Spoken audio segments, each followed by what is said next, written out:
क्या सच में हमारे प्राचीन देवता हवा में उड़ते थे या फिर यह केवल कल्पना और कहानियों का हिस्सा है? अगर यह सिर्फ कथा थी तो फिर वेदों और पुराणों में बार बार दिव्य विमानों, उड़ते रथों और आकाश में विचरण करने वाले देवताओं का वर्णन क्यों मिलता है?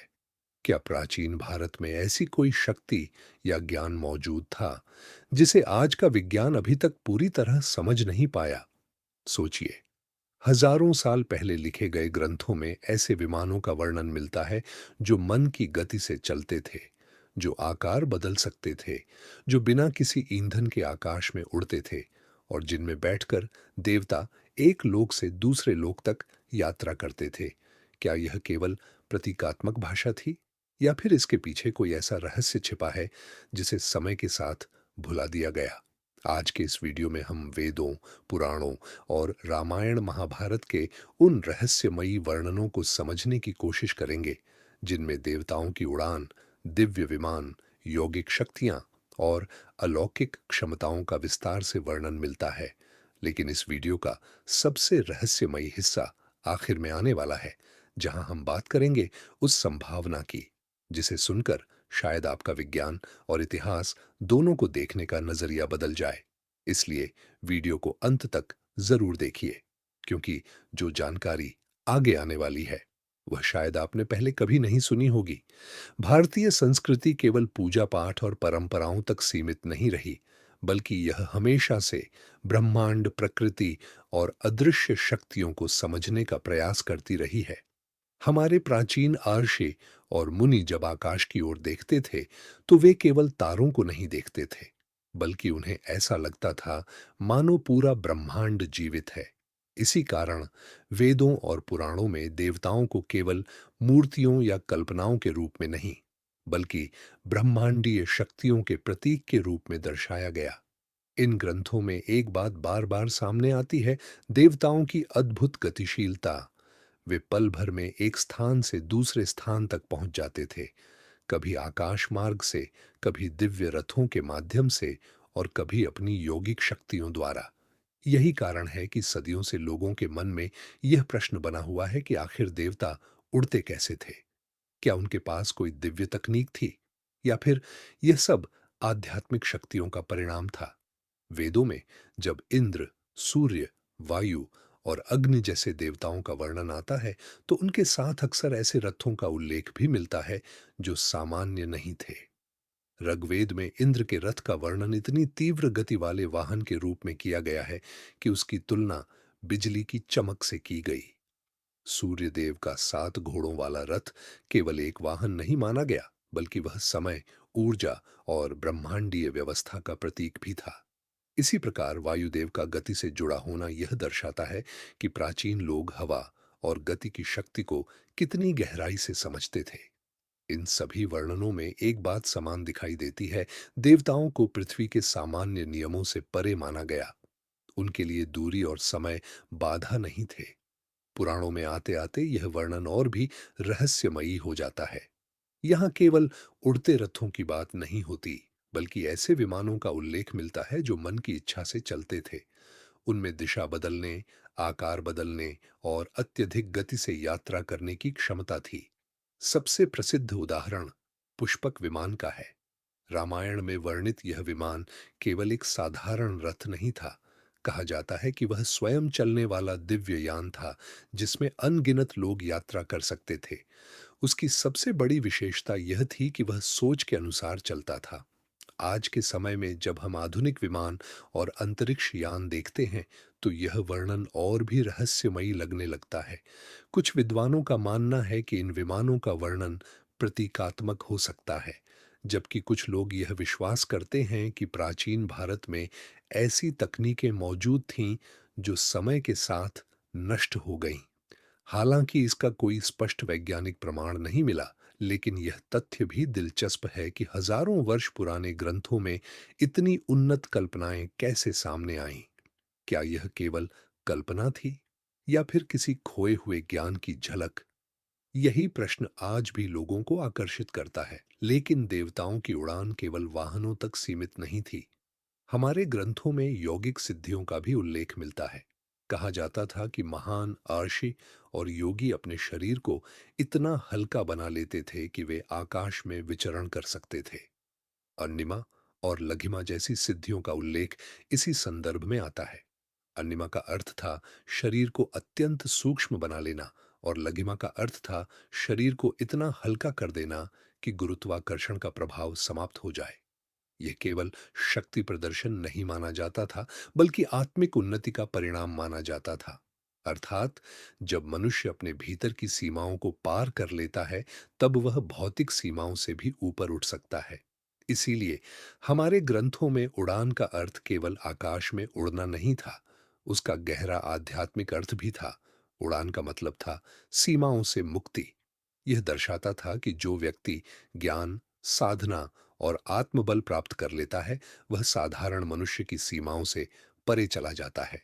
शायद यही कारण है कि देवताओं और ऋषियों की उड़ान की कथाएं आज भी लोगों को प्रेरित करती हैं, क्योंकि हर इंसान अपने जीवन में किसी न किसी सीमा को तोड़ना चाहता है, चाहे वह भय हो, कमजोरी हो या अज्ञान। जब हम पौराणिक कथाओं को और गहराई से देखते हैं, तो पता चलता है कि देवताओं की उड़ान केवल शक्ति का प्रदर्शन नहीं थी, बल्कि वह उनके कर्तव्य और ब्रह्मांडीय व्यवस्था से भी जुड़ी हुई थी। उदाहरण के लिए, भगवान विष्णु को गरुड़ पर सवार होकर ब्रह्मांड में विचरण करते हुए दिखाया गया है। गरुड़ केवल एक विशाल पक्षी नहीं थे, बल्कि उन्हें गति, शक्ति और स्वतंत्रता का प्रतीक माना गया। उनकी उड़ान इतनी तीव्र बताई गई कि वे कुछ ही क्षणों में लोगों के बीच यात्रा कर सकते थे। यही कारण है कि उन्हें पक्षियों का राजा कहा गया। विष्णु और गरुड़ का संबंध यह भी दर्शाता है कि दिव्य शक्ति हमेशा गति और संतुलन के साथ जुड़ी हुई है। इसी प्रकार हनुमान जी की उड़ान भारतीय संस्कृति की सबसे प्रेरणादायक घटनाओं में से एक मानी जाती है। जब वे समुद्र पार करके लंका पहुंचे, तो वह केवल एक शारीरिक छलांग नहीं थी, वह विश्वास, साहस और भक्ति की शक्ति का प्रतीक थी। कहा जाता है कि शुरुआत में हनुमान जी स्वयं अपनी शक्ति भूल चुके थे, लेकिन जब जामवंत ने उन्हें उनकी वास्तविक क्षमता का स्मरण कराया, तब उन्होंने असंभव को संभव कर दिखाया। यह कथा हमें यह भी सिखाती है कि कई बार मनुष्य के भीतर अपार शक्ति होती है, लेकिन वह स्वयं उसे पहचान नहीं पाता। हनुमान जी की उड़ान केवल पौराणिक घटना नहीं, बल्कि आत्मविश्वास और जागृति का प्रतीक भी है। पुराणों में कई ऐसे ऋषियों का उल्लेख मिलता है जो तपस्या के बल पर आकाश मार्ग से यात्रा करते थे।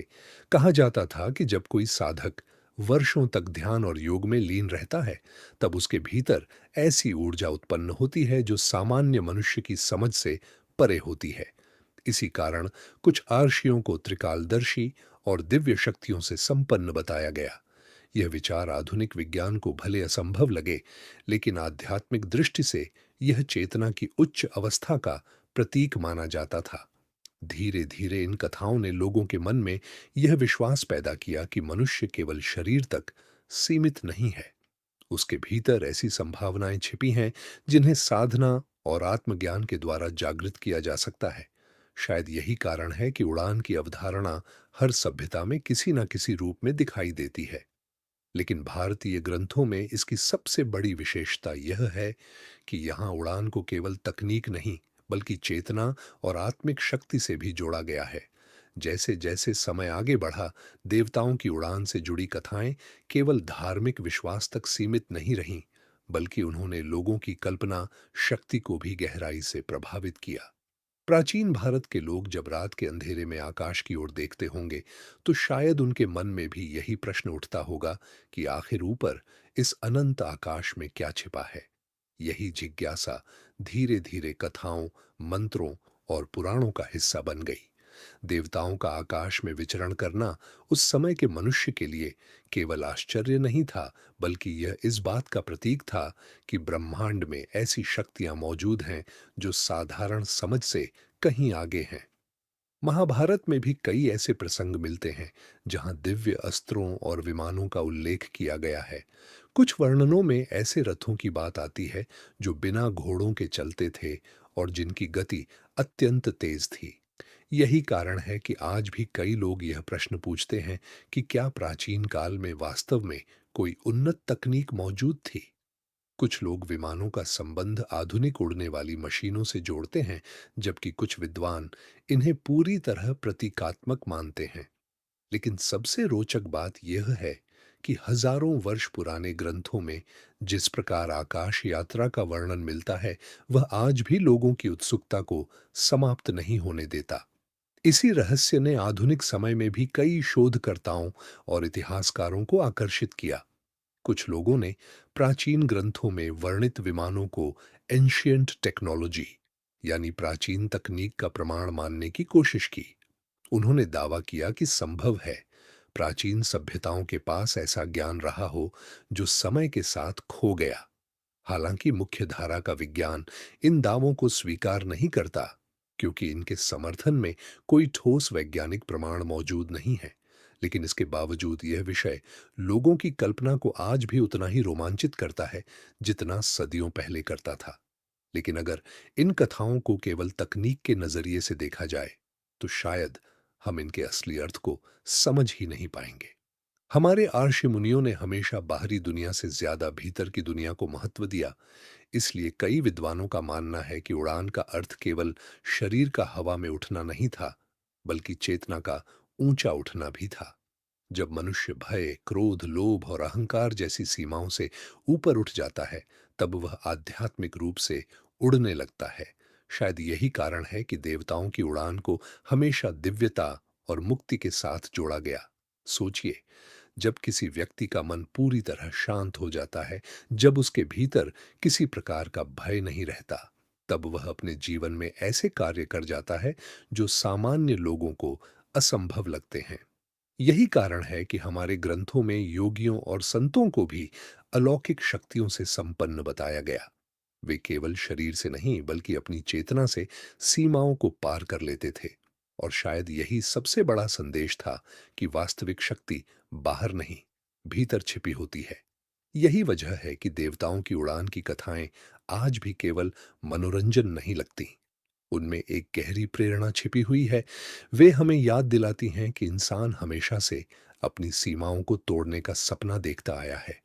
पहले यह सपना कथाओं और पुराणों में दिखाई दिया, और बाद में वही सपना विज्ञान और तकनीक के रूप में सामने आया। कभी मनुष्य ने पक्षियों को देखकर उड़ने की कल्पना की थी, और आज वही इंसान अंतरिक्ष तक पहुंच चुका है।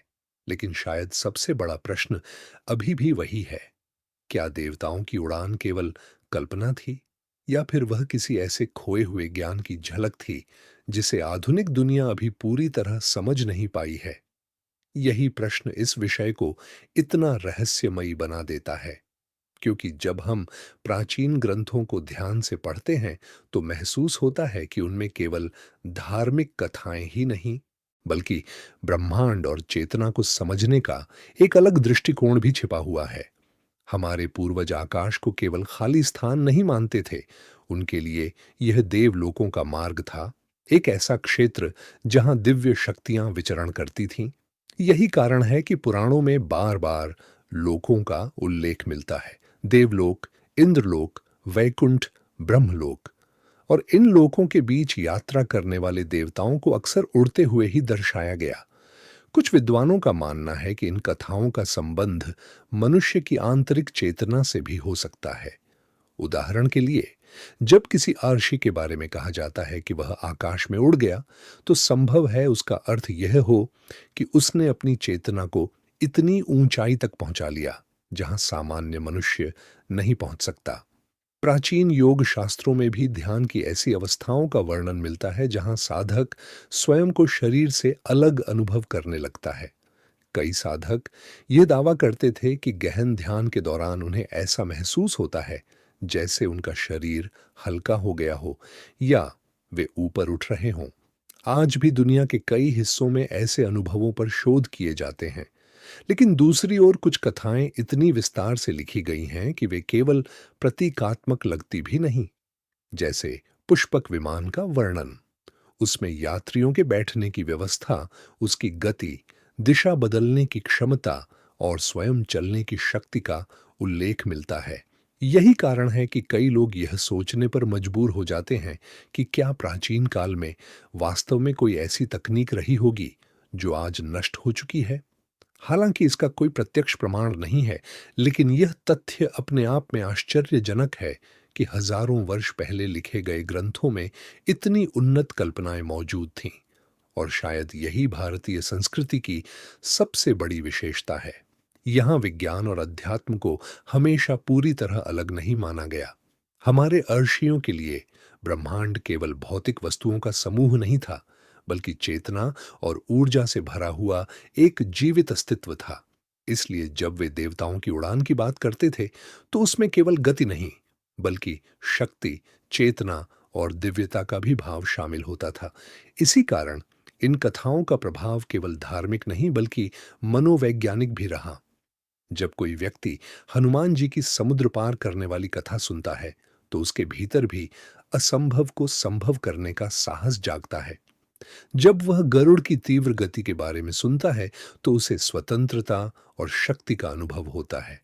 और जब वह योगियों की सिद्धियों के बारे में पढ़ता है, तो उसे महसूस होता है कि मनुष्य के भीतर अभी भी अनगिनत संभावनाएं छिपी हुई हैं।